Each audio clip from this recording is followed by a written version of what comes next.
Então, eu sou um que existe entre igual a tantos outros por aí, e aí me exerço, né, entre várias outras formas, como poeta, músico, tradutor e promotor de eventos culturais.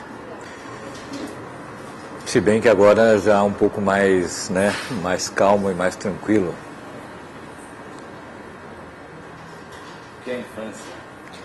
Bom, a infância é onde o ser humano deve exercitar o seu direito de conhecer o mundo e saber que existe e que esse existir já por si é sagrado, né? Acho que nenhuma infância é verdadeira ou se completa verdadeiramente sem esse entendimento.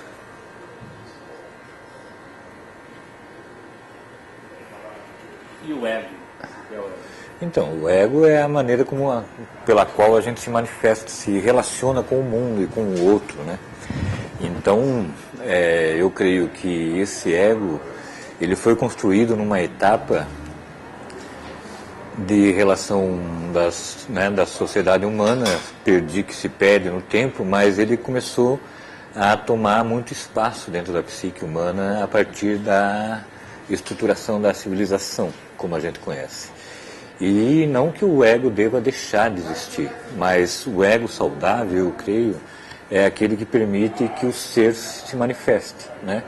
Então ele continua sendo a maneira como a gente lida com a realidade, né? Porém, ele deve ser, o aparelho psíquico deve ser tão saudável que o ego ele possa permear, né, esse ser sem atrapalhá-lo, né? Sem se tornar mais importante, digamos assim. Você é um cara que anda muito pela cidade, e a gente estava falando um pouco antes sobre a construção da cidade e tal. O que é a cidade? A cidade é o meio pelo qual a gente se confronta todos os dias, né? É o nosso ambiente controlado, onde a gente transportou e, né, acabou fabricando uma selva, né, que tenha como regra uma troca simbólica, e a partir dessa troca simbólica a gente manifesta o nosso animal da pior forma possível, né? Quer dizer, posso dizer para você assim, como eu já estava conversando antes, né? Então, a partir do momento que o ser humano escolheu e constrói o ambiente controlado, né, e escolhe esse ambiente em relação ao ambiente selvagem, ele ganha muito mais em expectativa de vida, né? Mais ou menos umas 3 vezes mais em expectativa de vida. Porém, ele sacrifica o próprio selvagem, né? E na ausência dos predadores naturais, dentro desse ambiente controlado, o homem se torna predador de si mesmo, né? E isso por um acordo simbólico, porque ainda hoje, né, existe uma matemática que ganhou um prêmio Nobel até com esse trabalho, que ela matematicamente demonstra que no mundo em que há uns 4, 5, 10 anos atrás ainda era possível que cada ser humano tivesse o suficiente para poder sobreviver, né? Mas todo esse acordo simbólico acabou, né, se pervertendo e se transformou como a prioridade, né? Tipo assim, você conquistar o meio pelo qual você conquista as maneiras que você tem para sobreviver se tornou mais importante do que o próprio conforto, o próprio bem-estar, né? De sobreviver com o suficiente. Não o conforto, né? O conforto, a partir do momento que você tem menos que o suficiente é um conforto, né? E a sociedade é justamente isso, é onde os seres humanos, infelizmente, ou felizmente, mas isso não vem ao caso agora, mas é onde o corpo, né, vira instrumento do capital. E a partir do momento em que a pessoa abdica do capital ou dos sistemas de produção de trabalho, ela reconquista o corpo, mas perde o direito de fazer a manutenção desse corpo, né? Então acaba sendo uma armadilha para todos os lados, né? Porque efetivamente os homens vão e vêm, mas O que se fica, né, o que fica é a cidade, né, as construções, enquanto toda essa energia humana, né, é gasta em fazer essa manutenção. Uma vez a gente estava conversando sobre os eus, né? Sim. O que é eu? Quem é você? O que é eu? Olha, eu posso dizer assim, existe várias teorias em relação a isso, né? Mas eu creio que todos os seres humanos, né, esses quase 8 bilhões que vivem atualmente no mundo, independente da sua origem, são mais parecidos, são muito mais semelhantes do que diferentes, distintos, né? O que nos torna distintos de cada um, né, um ser humano próprio, é uma fração muito pequena desse nosso todo, né? Essa fração, né, que nos confere essa identidade, ela é uma conquista, entendeu? E mesmo que ela já esteja embrionária desde que a gente nasce, mas a gente tem que significá-la, né?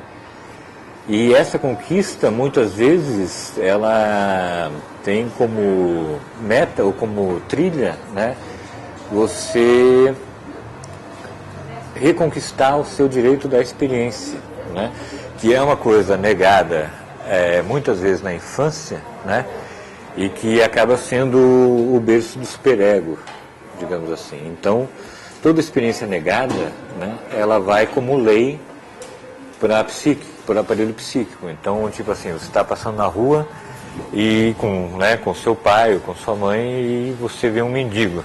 Aí, instintivamente, já o pai puxa você, né, e você, sem ter contato com a pessoa mendigo, né, você acaba formando, tipo assim, entendendo aquela figura como algo nocivo, né? E assim são todas as experiências, né, que nos são negadas, né?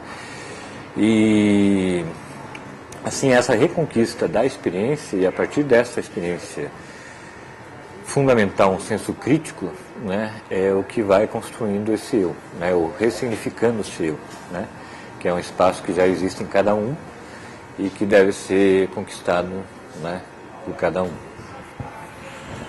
poema do Mário Carneiro, o outro, eu não sou eu nem sou o outro, sou qualquer coisa de intermédio e larga a ponto de tédio que vai de mim para o outro.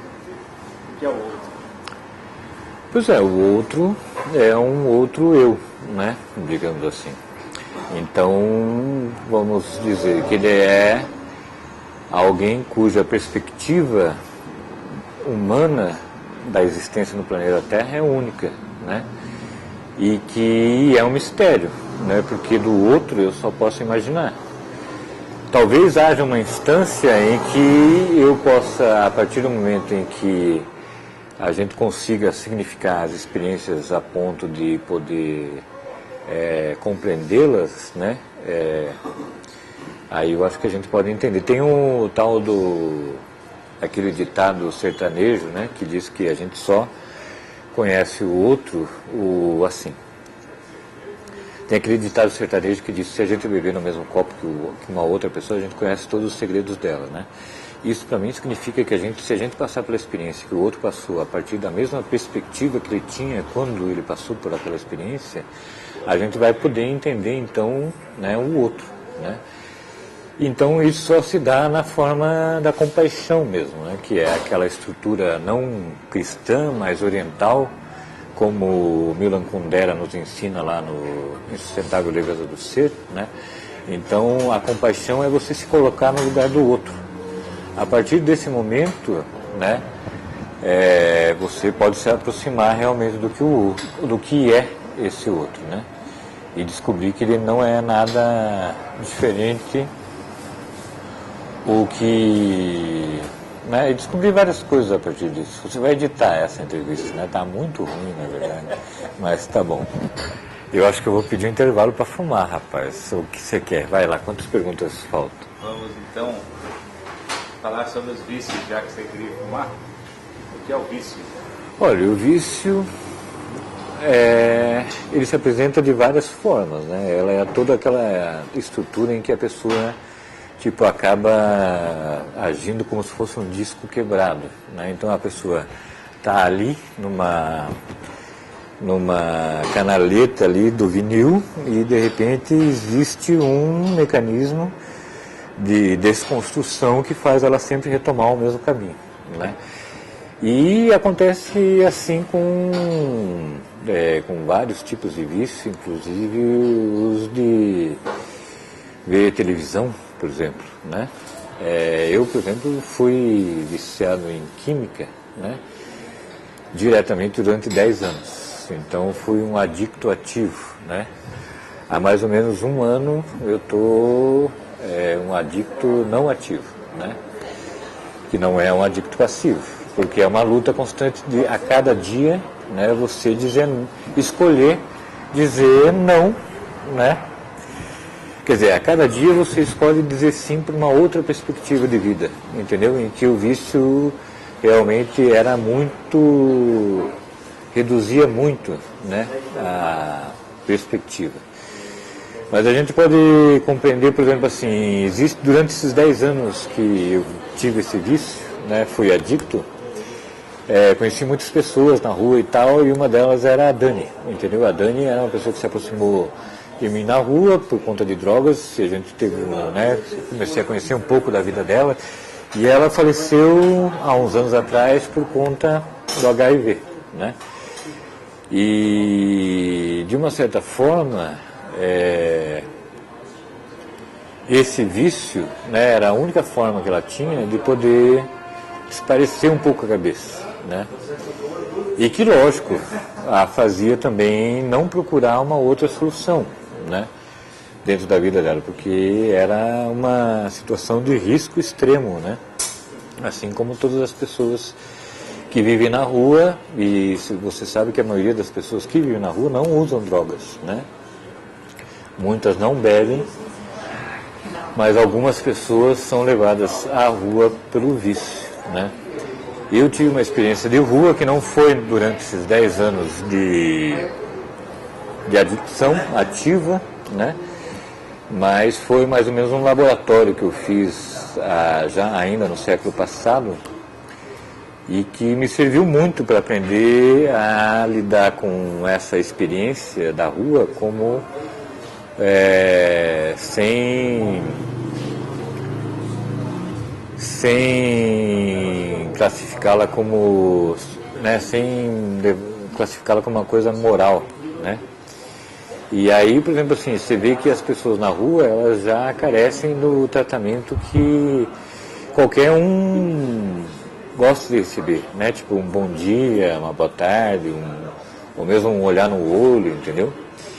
E isso realmente é o que mais destrói, né, o ser humano que habita na rua, né? Então, o vício, tipo assim, ele tem várias características e pode vir de várias formas, mas ele é sempre um limitador também, né? Porque ele, tipo, tira o seu direito de escolha, né? Apesar de você escolher todo dia, né, a usar uma droga, tipo assim, ou não, né? É também um estado de inércia, né? Agora, eu vou dizer para você que a maioria das propagandas antidrogas que são feitas pelo governo, pela igreja ou por algumas outras entidades são muito infantis, né? Por exemplo, assim, existe uma mensagem subliminar assim, das propagandas que a droga é mais forte que você, entendeu? E isso faz muitas vezes a pessoa se afundar na droga, porque a própria propaganda antidrogas diz que a droga tem mais força que você. E isso é uma falácia, entendeu?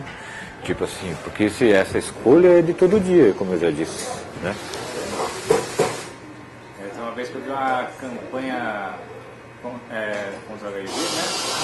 Deu uma vontade imensa de transar sem camisinha, aquela campanha. É bonitinho demais. Aí o que eu ia perguntar agora é sobre sua questão religiosa, né? Que você está muçulmano. Não, eu me reverti ao Islã há uns 3 anos. como é isso? Fala um pouco sobre a religião, porque as pessoas têm muito preconceito com essa religião. Hoje em dia é um assunto delicado, sempre foi talvez, né? A crença de qualquer um, né? A gente vive um momento de pouca sensibilização e pouca alteridade, creio eu, né?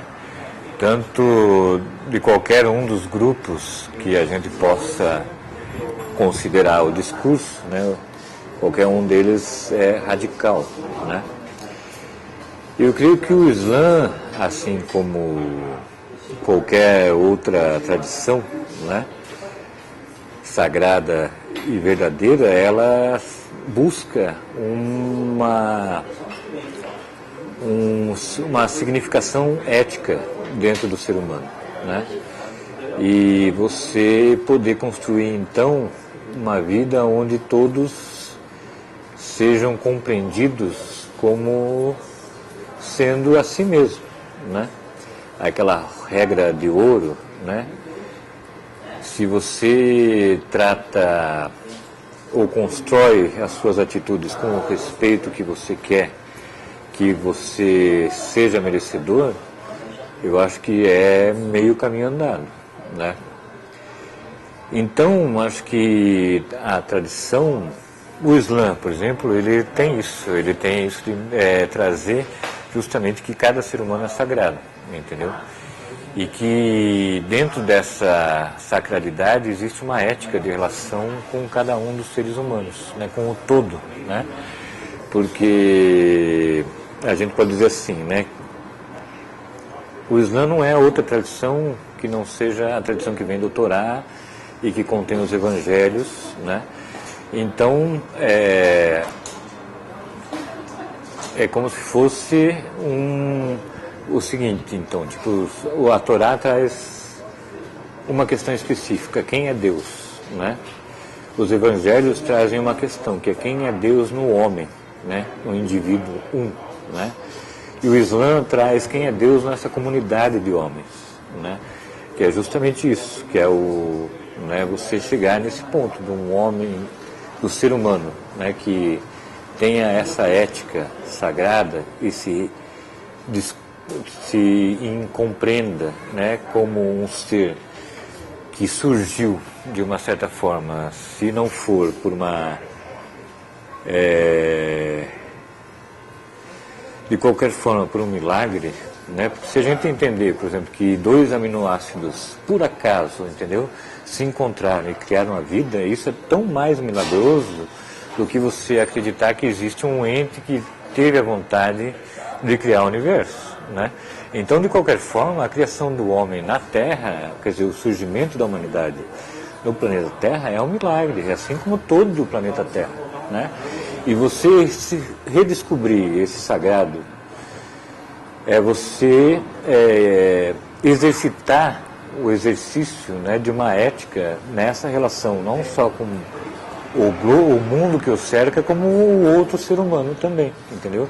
Que participa desse banquete do sagrado tanto quanto você, quanto cada ser humano que está vivo, né? E isso, digamos assim, é como eu entendo, né? Agora eu posso fumar, então. Você falou do milagre ali da criação, né? E a gente vai falar sobre Apocalipse um dia, né? Exatamente. Entendeu certo? O que é o Apocalipse? Então, eu posso dizer assim, o Apocalipse na tradução grega é revelação, né? E eu até falo assim, puxa, então, o Apocalipse, vou começar de novo essa aí, né? Tá bom. Então, o Apocalipse em grego significa revelação, né? Os cristãos e muçulmanos e judeus entendem como o juízo final, né? Eu creio que o juízo final seja o juízo final do nosso entendimento do que é o mundo, né? O real. Então, qual é o nosso juízo final em relação ao real, né? A partir daí, a gente já não tem são outras significações, né? Você, a partir daí, você já não tem dúvidas em relação ao real e começa a ter a experiência da vida, né? Então, nesse entendimento, o juízo final é simplesmente isso, você chegar ao juízo do que é a realidade, o real, né? Não a realidade, porque a realidade é aquilo que a gente constrói com o real. E a gente imagina que a civilização né, o dia a dia civilizatório, são milhões de pessoas agindo, construindo uma realidade como se conhecessem o real, né? E apesar de ser uma instância que a psicanálise, ou a academia em geral das humanas nos nega, que é o conhecimento do real, né? Eu acho que a partir do momento em que você acredita num viés de transcendência, você compreende que o conhecimento do real não é só um direito, como é um dever de cada ser humano, né? Para a partir daí construir então uma sociedade ética, né?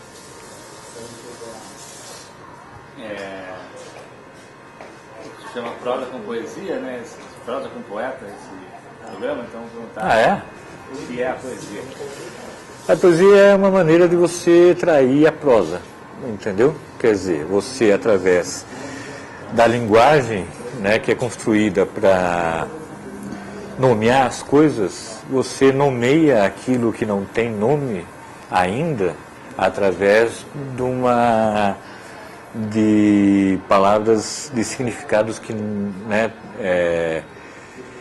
te dão essa experiência através até do silêncio entre as palavras, que te dá uma experiência além do que aquilo que as palavras querem dizer, né? Ou se propõem a dizer, né? Então a poesia é você dizer aquilo que as palavras não dizem, entendeu? E o que é a poesia do futuro? Pois é, o futuro que é além do hoje e agora, né? Então a poesia do futuro, deixa para o futuro, que por enquanto eu tenho que entender a poesia do agora, entendeu? Então vamos chegando na parte final. Ah, já? Ah. Mas aí, bom, você falou lá sobre a religião, e aí eu queria saber quem é Deus para você? Deus é o real, absoluto.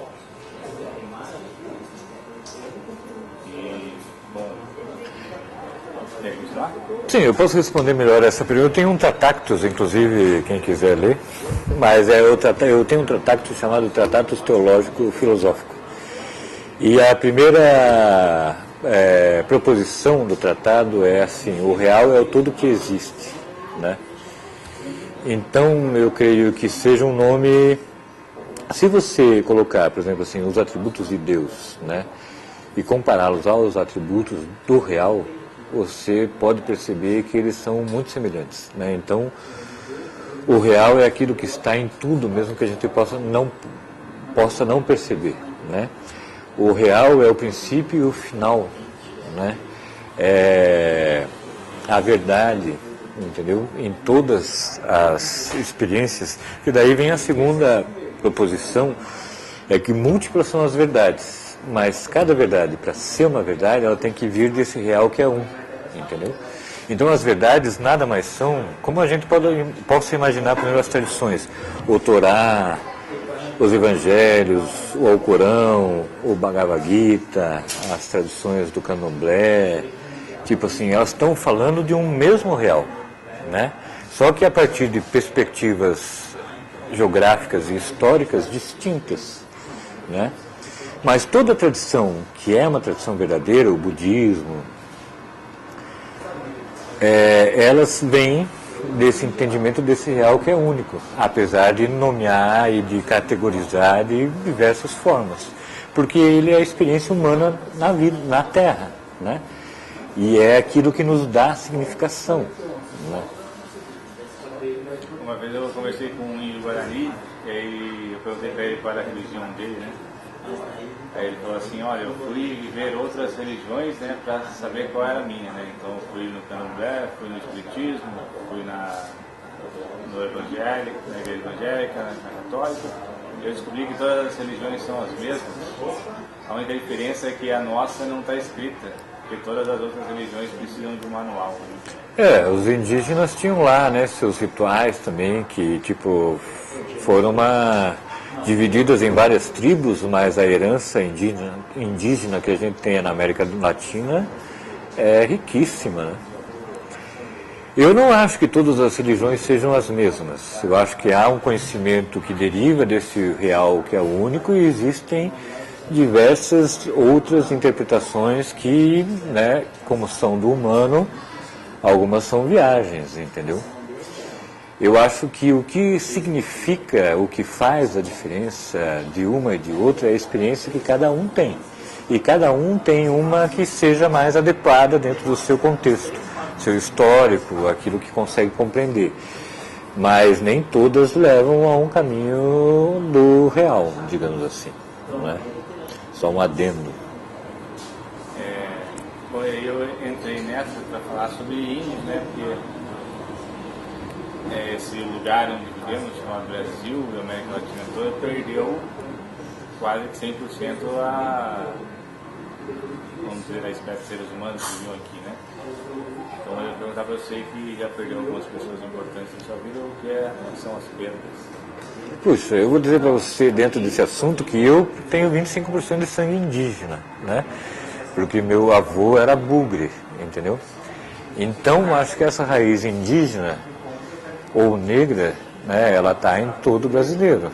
O que acontece, eu acho que é um desconhecimento da história, entendeu? Você comprar esse discurso, né, de que somos brancos, entendeu? Porque não somos totalmente brancos, apesar do Bacurau, entendeu? Quer dizer, apesar não, até é o que o Bacurau nos mostra, né? Por exemplo, se houve uma aristocracia genuína no Brasil, né, que veio das cortes portuguesas, ela antes de ser carioca, quando veio a corte de Dom João VI, ela é nordestina, né? O Sul é o Sul bastardo, entendeu? Que foi criado através de várias miscigenações e, tipo assim, o sertanejo que veio, né, sendo relegado. E a gente tem que perceber também que o Sul era predominantemente espanhol antes de ser português, né? A faixa, por exemplo, aqui do Paraná, que era portuguesa, é só ali o litoral, o resto é todo espanhol, né? Então, o brasileiro, e principalmente o sulista, é essa mistura de indígena, negro, branco, né? No qual eu faço parte, entendeu? Agora, você perder pessoas, acho que daí já é uma outra questão, né? Um outro assunto e tal. Mas perder pessoas, né, é uma coisa que nos ensina muito a significar justamente nosso aqui e agora, entendeu? E o convívio com as pessoas, né? A gente conseguir, de uma certa forma, na medida do possível, saber aonde a gente pode ser tolerante e saber onde não, né? Digamos assim, há questões até de entender, por exemplo, que existe... não sei se eu quero responder essa pergunta desse jeito. Você pode perguntar de novo, porque eu acho que a questão indígena, ela superou essa questão de perder pessoas, entendeu? Mas perder pessoas é um aprendizado, é uma escola e tanto. Até porque a gente não sabe digamos assim, aquele que é o engendrador, né? É ele que tem o conhecimento do que acontecerá no futuro, né? E a nossa vida é só hoje, né? A única garantia que a gente tem de existência é o agora, né? E eu acho que justamente por isso é nosso direito e nosso dever conquistar o agora mais pleno possível, no sentido da gente ser consciente, né? E poder viver esse agora plenamente, entendeu? E que isso não tem a ver com o que você tem ou o que você deixa de ter, mas aquilo que você significa das experiências que você vai vivendo, né? E de todo o conhecimento que justamente as outras pessoas te deixam ou te transmitem, né? Mesmo que seja pelo exemplo de vida. Falando nessa questão do sangue, né? Minha irmã fez um exame de DNA para ver a mistura, né? Lá no Heritage? Aquele My Heritage? Sem fazer propaganda. Não, tô brincando, corta essa parte da propaganda aí. Mas no My Heritage, depois a gente conversa sobre isso. Vai lá. Ela tá lá em Portugal, não sei onde ela fez. Tá. Ela fez um exame de sangue lá, ela falou que deu uma mistura de 9% nigeriano, 6% andino, e aí tinha 69% ibérico, e o resto é uma porcentagem ali da Iugoslávia. Quem diria, hein? É que não tem nada dos povos do Brasil, por exemplo. Mas veja só, o povo latino é um povo indígena, né? Então se você tem um pouco de sangue andino, e a gente pode ver até numa provável simulação, é um sangue japonês, chinês, né? Porque da onde vieram os índios, se não de lá, né? E é interessante como a gente admira tanto os povos chineses e trata com tanto desprezo os povos indígenas, né? Sendo que é uma falta de educação ética, eu acho, né? De você compreender justamente a singularidade que existe em cada ser humano, né? Imagina em cada etnia, em cada cultura, né? E você sabe que você pode aprender com cada ramo do conhecimento humano, né? E saber que isso hoje em dia é tão desprezado por conta de uma rapidez do consumo, uma facilidade do conhecimento. Olá, essa menina, tudo bem? Aí, tipo assim, então não sei. O que você acha disso, essa menina? Do assunto dos, digamos assim, que a gente não deve respeitar cada um. Vem aqui. Ah, não quer aparecer no vídeo? Não. Tá bom, é seu direito. Mas, né, cada um é um e pronto, a gente tem que respeitar cada um como cada um, não é? Você respeita o primeiro lugar da vida. É verdade.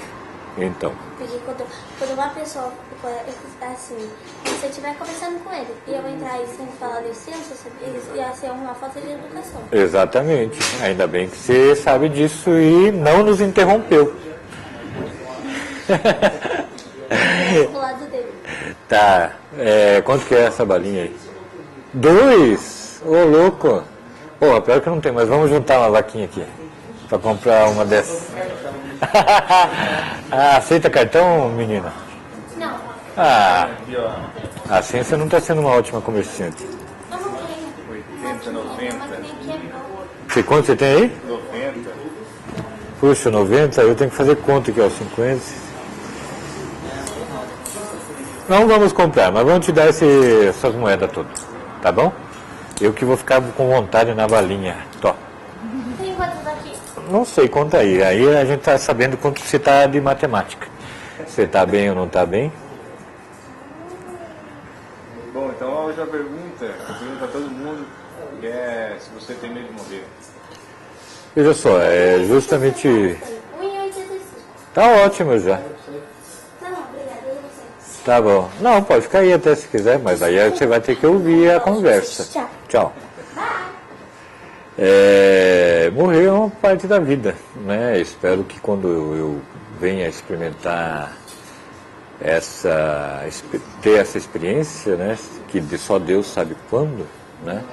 Que eu possa usufruir dela tanto quanto usufruo da vida. Ou, né? Tipo assim, aliás,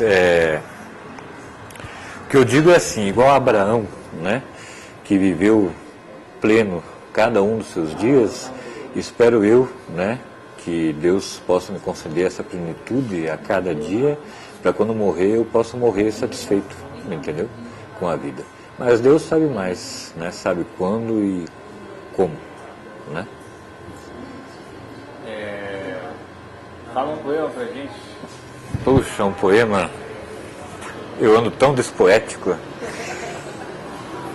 Você não tem nada aí, meu? Deixa eu procurar no celular então. Ontem um cara falou assim que gosta do seu poema Barca. Ah, porra, mas a barca é muito bom. Muito tá bom, então vai a barca. Eu A gosto barca. do Olímpio. Então falo os dois e. Agora a gente já tá zerado, velho. A barca, a nervosa barca. Puta, eu tenho que lembrar. Olha, a nervosa barca. Sinistra. E procura aí, por favor. A sinistra, a sinistrosa, a vagablonde. Vagablonde nem é um verso meu. É do Ricardo Pedrosa Alves. Posso falar os dois? Olímpia. 3 corredores. Não. 3 velocistas rasgam a madrugada. 2 brancos, 1 negro.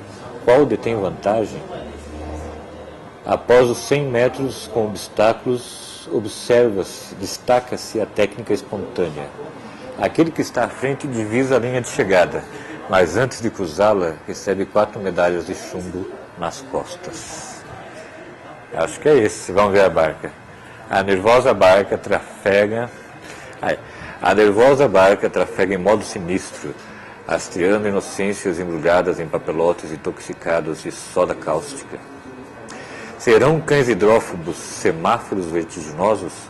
Recolherei as tampinhas de garrafa que condecoram os cadáveres carejados com projéteis de fumaça. Vou ler de novo. Ó. A nervosa barca trafega em modo sinistro, hasteando inocências embrulhadas em papelotes intoxicados de soda cáustica. Serão cães hidrófobos em semáforos vertiginosos? Recolherei as tampinhas de garrafa que condecoram os cadáveres carejados com projéteis de fumaça. Muito grato, Shukran. E é isso então? Vamos começar tudo de novo agora. O ensaio já foi? Já ensaiamos, tá ótimo.